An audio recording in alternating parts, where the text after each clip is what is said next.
नमस्कार। पटना के एक बहुत बड़े शिक्षक हैं, उनके द्वारा एक बयान दिया गया है और जो बयान दिया गया है सोचने वाला बात है कि एक शिक्षक जिस टीचर का नाम पूरे भारत में है, पूरे पटना में, पूरे बिहार में है, उस शिक्षक का बयान इतना हल्का कैसे हो सकता है। उनका बयान था खान सर को लेके। उनके द्वारा ही कहा गया, मैं उनका नाम नहीं ले रहा, उनके द्वारा ही कहा गया कि आप लोग तो भैया दिन में भैया होते हैं, रात में सैया हो जाते हैं। बात यह है कि आपको प्रॉब्लम खान सर से थी तो आप खान सर के बारे में बोलते, आप पूरे मुस्लिम कम्युनिटी के बारे में क्यों बोले? आप लोग का मतलब क्या होता? आप डायरेक्ट बोलते हैं ना कि फैज़ल खान आप ऐसा करते हैं, आप अपनी बहन से विवाह करते हैं कि नहीं करते। आप फैज़ल खान को बोलते, आप पूरे मुस्लिम कम्युनिटी को क्यों बोले? आपको नहीं बोलना चाहिए था ऐसे। और क्यों मैं नहीं बोलना चाहिए था? एक ऑर्डिनरी आदमी बोले, एक झोला छाप आदमी बोले तो अलग बात होता है। आप शिक्षित आदमी हैं, प्रतिष्ठित आदमी हैं, जिसका नाम पूरे बिहार में है और एक बड़ी सम्मानित व्यक्ति के नाम से आप जाने जाते हैं, फिर आपको ऐसा बात नहीं बोलना चाहिए था। अब देखिए क्या कहा गया, कह रहे थे कि आप लोग तो दिन में भैया होते, रात में सैया हो जाते। एक बात बताइए, कौन मुसलमान अपने बहन से विवाह करता है? अगर आप पढ़े लिखे होंगे, कौन मुसलमान अपने बहन से विवाह करता है? कोई नहीं करता।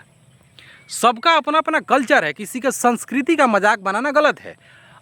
आप अगर ऐसा बात बोलते हैं, इसका मतलब है कि आप सेकुलर नहीं हैं, आप एक क्या बोलते हैं, आप एक कट्टर विचारधारा के लोग व्यक्ति हैं। जब भी अगर कोई हिंदू कोई भी अगर व्यक्ति ऐसा बोल रहा है, इसका मतलब वो कट्टर है। कट्टर विचार मतलब कट्टर किसी एक संप्रदाय को मानता है, वो सेकुलर नेचर का नहीं हो सकता। बताइए ना, कौन कौन मुसलमान अपने बहन से विवाह कर लेगा? नहीं करेगा। आपको ये बात बोलने से पहले 100 बार सोचना चाहिए था। क्यों? क्योंकि अगर आम आदमी बात बोले तो समझ में आ रहा है, आप एक शिक्षक हैं, आप तुरंत आपके मुंह से निकल कैसे गया कि आप लोग दिन में भैया होता, रात में सैया हो जाते हैं। इतना हल्का बात, टुच्चा दू कौड़ी का बात निकल कैसे गया? आप खान सर को टारगेट करते, जो भी समस्या थी। अब हम बताते हैं, इसमें लॉजिक है। हो सकता है आप इसका मतलब ये कि हम आपसे ज़्यादा पढ़े हैं, नहीं भी पढ़े हैं ज़्यादा, तो इसका मतलब मेरा दिमाग आपसे अच्छा है। कोई भी मुसलमान अपने बहन से विवाह नहीं करता। कुरीति की बात करेंगे, समस्या की बात करेंगे, तो हिंदुओं में भी समस्या है, मुसलमानों में भी समस्या। मैं तो खुद बोलता हूँ, मुसलमानों में भी धार्मिक रूप से कुछ कट्टरवादी लोग हैं जो मुसलमान को बदनाम कर रहे हैं, इस्लाम को बदनाम कर रहे हैं। क्योंकि इस्लाम ख़राब नहीं है। इस्लाम कहीं भी इस्लाम में नहीं लिखा हुआ है, कुरान कयास इज्मा हदीस में, कि तुम पर्दा करो। इस्लाम में कहीं पर्दे की बात नहीं की गई। लेकिन पहले मास्टर साहब का जवाब दे दो। अब इनका जवाब ये है कि दक्षिण भारत के जो हिंदू हैं ना, दक्षिण भारत के जो हिंदू हैं, वो लोग अपने रिश्तेदारियों में विवाह करते हैं। जैसे फुआ की लड़की से, मामा की लड़की से, अन्य रिश्तेदारों की लड़की से, फुफेरी बहन से, ममेरी बहन से लोग विवाह करते हैं।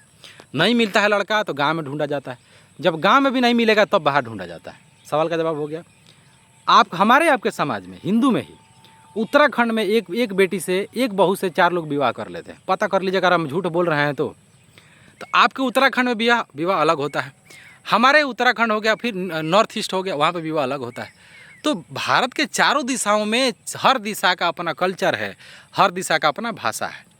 तो ये हो गया कल्चर। दूसरी बात, हम बोलना जो चाह रहे थे हम भूल गए। अब मुसलमानों के बाद कट्टरता के बारे में बात करिए, तो ये बात सत्य है, मुसलमानों में भी समस्या है और हिंदुओं में भी है। कट्टर हिंदुओं में भी है, कट्टर मुसलमानों में भी है। कहीं भी इस्लाम में, कुरान कयास इज्मा हदीस में कहीं भी पर्दा प्रथा की, इस्लाम पर्दा प्रथा की बातें नहीं करता। इस्लाम कभी भी महिलाओं की आज़ादी को रोकता ही नहीं है। इसलिए नहीं रोकता है, इस्लाम दुनिया में पहली बार कह रहा है कि जब बेटियां जलाई जा रही हैं, बेटियों को जिंदा गाड़ा जा रहा है, काट के फेंक दिया जा रहा है, उस समय इस्लाम लालटेन लेकर आ रहा है, पूरी दुनिया में प्रकाश दिखा रखा है कि नहीं, महिला उत्पीड़न नहीं होनी चाहिए। आज आपके जो हिंदू कोड बिल है, वो जो आज आपके धर्म में हिंदू कोड बिल आया है, वो कई सौ साल पहले इस्लाम में आ चुका है। मोहम्मद साहब कितना पहले महिलाओं के अधिकार की बात करते हैं। तो मोहम्मद साहब गलत नहीं, गलत मुसलमान है, गलत मुसलमान है, स्वार्थ के लिए बदल दिया ना। तो कुछ मुसलमानों में भी कट्टर लोग हैं, हिंदुओं में भी कट्टर लोग हैं। ऐसा नहीं कि किसी धर्म का, सिख लोग में कट्टरपंथी लोग नहीं हैं। और बाकी कबीरदास का दोहा बोल के ख़त्म करूँगा कि कबीरा कहे जग अंधा, अंधी जैसी गाय, बछड़ा था सो मर गया, आज जूठी चाम चटाए। कबीरा कहे जग अंधा, माटी का है ना, अब क्या बोलेंगे, जिंदा बाप कोई ना पूजे, तो वही हाल है। कोई सब अंधा है, संसार अंधा है। अगर आपको पढ़ना है तो कबीर को पढ़िए, बाकी इसका कोई सलूशन नहीं है। इस देश के एक ही बहुत बड़े डॉक्टर हैं जिनका नाम है कबीरदास, बाकी कोई डॉक्टर नहीं है।